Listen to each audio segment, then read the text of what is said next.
Hello mga ka-arsa, may sore eyes po palang ating aling maliit na Gigapot. At yun na, hindi po kami pumasok sa school kaya naglaba na lang po kami kasi marami na ding labahan. Nagkusot nga lang po pala ako dyan kasi kulang yung sabon, kulang yung powder namin. So, bareta lang tsaka Zonrox pang decolor ang pinang sabon ko. So, naggusot nga po pala ako dyan at habang naglalaro ang Giapot. At nung tapos ko na nga pala siyang magusot, binabanlaw ko na nga lang pala siya dun sa washing machine namin kasi tanghali na at hindi pa ako nakaluto. So, bahala na nga si washing machine dyan na magbanlaw at ako'y magluluto muna ng aming pananghalian kasi nga ang aking estudyante malapit nang umuwi at gutom na nga din daw ang aking Giapot. So, sinet ko nga lang po pala ang washing machine ng rinse and spin. At ayun na nga, bahala na siya sa buhay niya. Iwan ko na nga po muna siya dyan. So, pumunta nga po pala ako dyan sa likod ng aming bahay at namitas ng sari-saring gulay. Tulad ng patola, sitaw na turo, talbos ng kalabasa, at saka talbos ng kamote. Magluluto pala tayo ng dinengdeng ngayon mga ka-arsab kasi ito talaga ang paborito ng bayan. Joke! Bale kasi ngayon guys, na-opera po yung gallstone ko. So, gulay-gulay po talaga ang pwede sa akin ngayon. So, halos araw-araw po ako nagluluto ng dinengdeng. Dinengdeng na hindi maalat o konti lang, konting patak lang ng bagoong. So, ayun na nga po. Habang nagtatalbos po pala ako dyan ng kamote, hinahanap pala ako ni Aling Maliit. Mawala lang pala ako sa kanyang paningin parang maiiyak na. So, ayun na nga po, sinundan pala ako dito sa likod. At may sore eyes nga pinagalitan ko. Mainit. So, ayan po, naghanap pa ako ng ibang matatalbos. Marami pang sitaw sa taas ng patola namin kaso hindi ko siya maabot guys. Ang hirap naman. So ayan, nagtingin na lang ako ng patola kung may dadagdag pa ako sa sa aking at yan, tinignan ko nga lang kaso naputol kasi nga bata pa siya. Sana ko po may tingin ako dyan ng pwedeng makuha at may nakita nga akong patola pero parang may sira na. May nasilip nga akong isang ampalay dyan kaso hindi pwede. So ayan na guys, nung wala na akong maidagdag talaga is bumalik na kami sa kaso nakita ko na naman ang kalamansi, nanguha na nga ako kahit 3 o 4 lang kasi mahilig nga kaming magsili o side paano tawag yun, laging may sausawan pag kumakain. So nanguha ko ng 4 na kalamansi at ilalagay natin sa sili mamaya. So ayan na, nung nakakuha na ako ng gulay, bumalik na kami sa bahay. At itong Gia nilalaro pa ang gabit, baka makatihan. So ayan na guys, nag-ulam ba talaga kayo ng dinengdeng? Alam nyo ba yung dinengdeng na ulam? At may nakita pa nga akong isang patola dyan kaso maliit pa. So pinatawad ko muna para bukas na yun. Kukuha sana ako ng malunggay kaso naisip ko mamaya na lang. At nung natapos nga kaming manguha ng gulay, nagsaing na din ako ng bigas. Bali, 2 salok lang kasi kami lang tsaka sila lolo ko. So ayun na nga, bago ko siya bago ko siya iluto, nilamas-lamas ko muna siya ng 2 beses guys. Ganito ba kayo magluto ng bigas sa inyo? Kasi yung iba nakikita ko tinutubigan na lang or yung iba naman 1 beses lang, tama na. So kami 2 beses o 3 beses para matanggal yung dumi o amoy ng bigas. Tama ba? So ayun na po, nung hinugas ang bigas, sabi na ako, Mami, Are you washing your hands? at, at ito na nga po, sinukat ko na ang ating bigas. Bali, mas konti po yung tubig na nilagay ko dyan kesa dun sa sinaing ko na bigas kasi masyado siyang malambot. At hindi kami ano ba to? Ayoko kasi siyang masyadong malambot kasi parang feeling ko lugaw yung kinakain ko pag ganun o kinakain namin.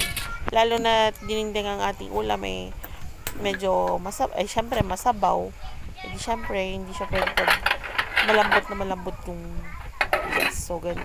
Sinain ko na nga po ang ating bigas at antayin kumulo habang inaantay ko nga pong maluto ang ating bigas. Inanda ko na din po ang ating gulay.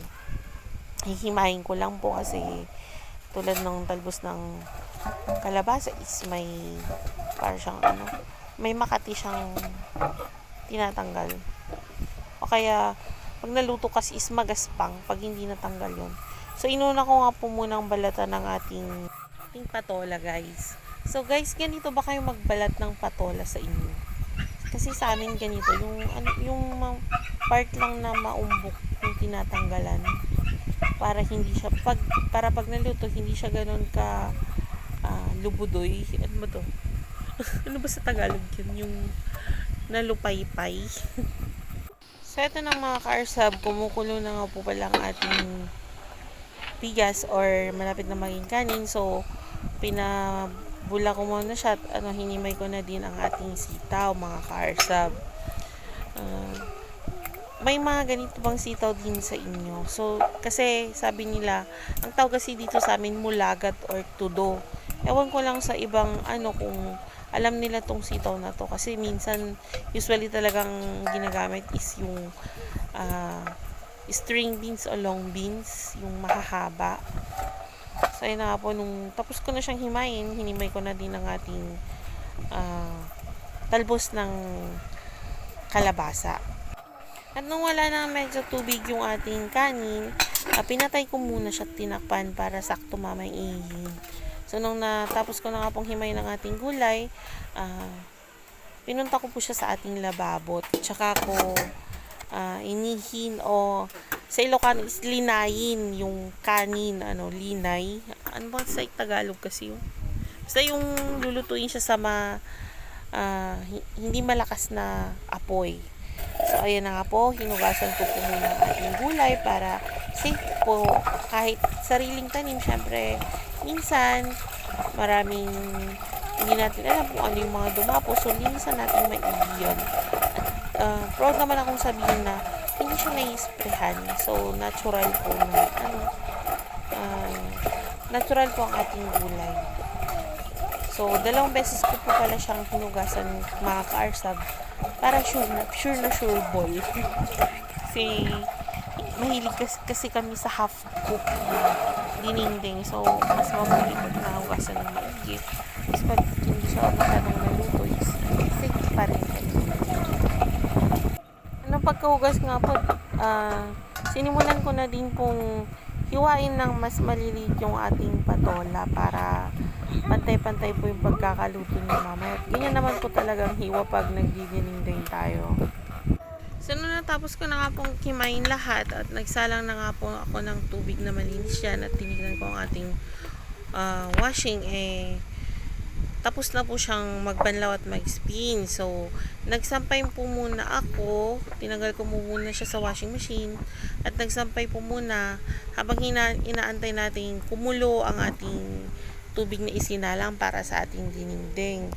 At nung nagkukan nga po ako dyan, nagsasampay ako. Bale, dumating na nga din po palang aking anak na galing sa school. So, talagang nagmamadali na po ako. Kasi gutom na daw siya at syempre papakainin pa namin yung lolo't lola ko sa kabilang bahay. So, todo madali na ako magsampay dyan habang inaantay na nga po yung tubig na kumulo para hindi patay oras. Minsan talaga ang hirap maging housewife, no? Trabaho.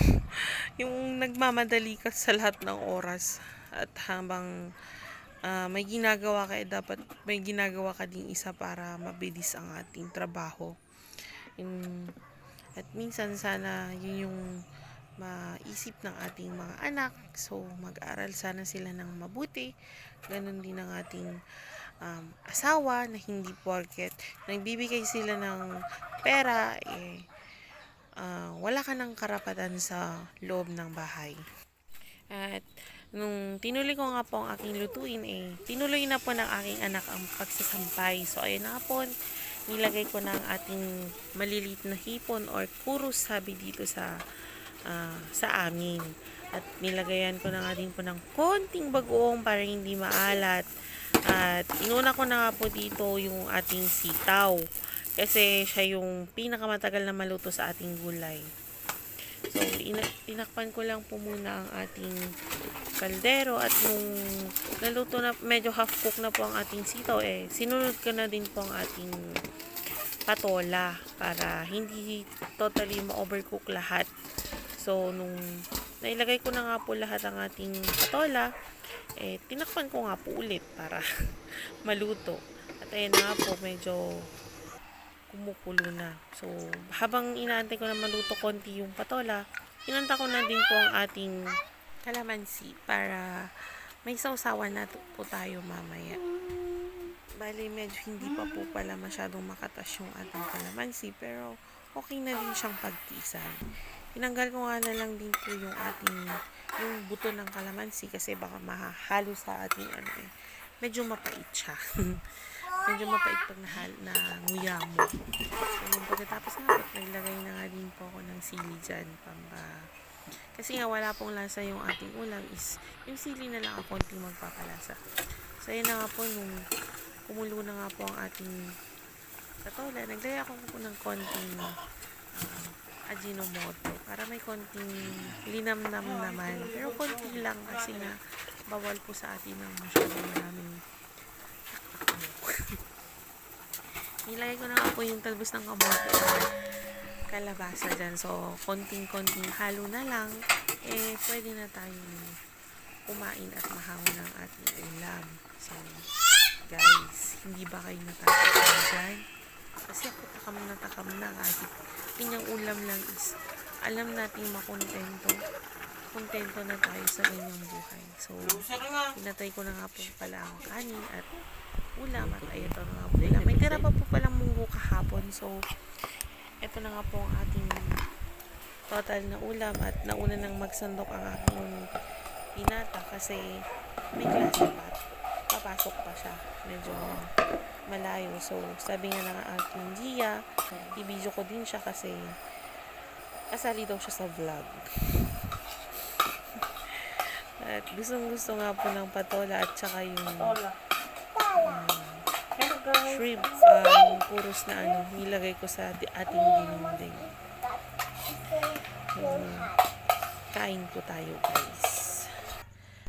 Halina po kayo at sabayan niyo po kami kumain. At kayo matakam din sa fresh na gulay. Salamat po sa panonood at sana po hindi kayo magsawang manood. Thank you for watching. Suportahan ako. Salamat po. God bless.